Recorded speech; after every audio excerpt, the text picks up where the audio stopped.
এখন থেকে ট্রেনিং পাওয়ার পরে যে সকল ভাইরা আমাদের তরুণ যুবকরা, তরুণ সদস্যরা যারা বিদেশে যাবে, তাদেরকে যেন আর জমি বিক্রি করতে না হয় পরিবারের জমি, সেই জন্য তাদেরকে আমরা স্বল্প সুদে ক্ষুদ্র ঋণের ব্যবস্থা করে দিব। তরুণ লক্ষ লক্ষ যুবক আছে যাদের কাছে শিক্ষার আলো আছে, কিন্তু সমস্যা হচ্ছে তাদের কর্মসংস্থানের সমস্যা রয়ে গেছে, তাদের হাতে কাজ নেই, তাদের হাতে কর্মসংস্থান নেই। প্রিয় ভাই বোনেরা, আমরা বিএনপি পরিকল্পনা করে সিদ্ধান্ত গ্রহণ করেছি এই বাংলাদেশের তরুণ যুবকদেরকে, এই বাংলাদেশের তরুণদেরকে, এই ছেলে হোক মেয়ে হোক, তাদেরকে আমরা প্রফেশনাল শিক্ষা দিব, তাদেরকে আমরা আইটি শিক্ষা দিব, তাদেরকে আমরা বিভিন্ন টেকনিক্যাল শিক্ষা দিব, এবং শিক্ষা দেওয়ার মাধ্যমে আমাদের তরুণ সমাজকে আমরা দক্ষ মানুষ হিসেবে, দক্ষ কারিগর, দক্ষ শ্রমিক হিসেবে আমরা তাদেরকে গড়ে তুলতে চাই। এবং এই গড়ে তোলার মাধ্যমে তারা দেশে যেরকম ব্যবসা বাণিজ্যে চাকরি বাকরির ব্যবস্থা করতে পারবে, ঠিক একইভাবে এই মানুষগুলো বিদেশেও কর্মসংস্থানের ব্যবস্থা করতে পারবে। এবং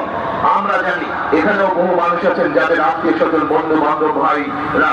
বিদেশে আছেন, এবং বহু মানুষকে আমরা দেখেছি যারা প্রবাসীরা বিদেশে যান, বিভিন্ন দেশে যান, কর্মসংস্থানের ব্যবস্থা করে তাদেরকে যাবার আগে অনেক সময় পরিবারের জমি ঘর বিক্রি করতে হয় যাবার অর্থ সংস্থান করার জন্য। আমরা সিদ্ধান্ত গ্রহণ করেছি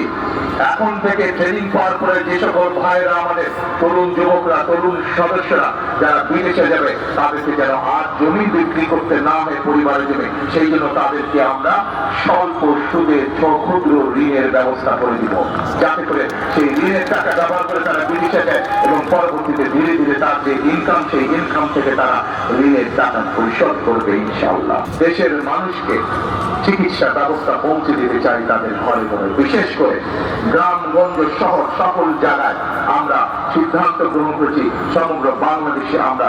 1 লক্ষ স্বাস্থ্যকর্মী নিয়োগ করব। এই স্বাস্থ্যকর্মীর লক্ষ্য বা উদ্দেশ্য কি? এই স্বাস্থ্যকর্মীর লক্ষ্য উদ্দেশ্য থাকবে বিশেষ করে সেটি শহরই হোক, বিশেষ করে সেটি গ্রামই হোক, আমাদের মা বোন যারা আছে, শিশুরা যারা আছে, অধিকাংশ সময় তাদের পক্ষে হাসপাতাল যাওয়া সম্ভব হয় না, চিকিৎসার সুবিধা দেওয়া সম্ভব হয় না। এই মানুষগুলো তাদের কাছে যাবে যে সকল অসুখ বিসুখ ঘরে বসে চিকিৎসা দিয়ে ঠিক করে ফেলা যায়, মা বোনদেরকে, শিশুদেরকে তারা ঘরে বসে চিকিৎসা দিয়ে এই মানুষগুলোকে তারা সুস্থ করে তুলবে।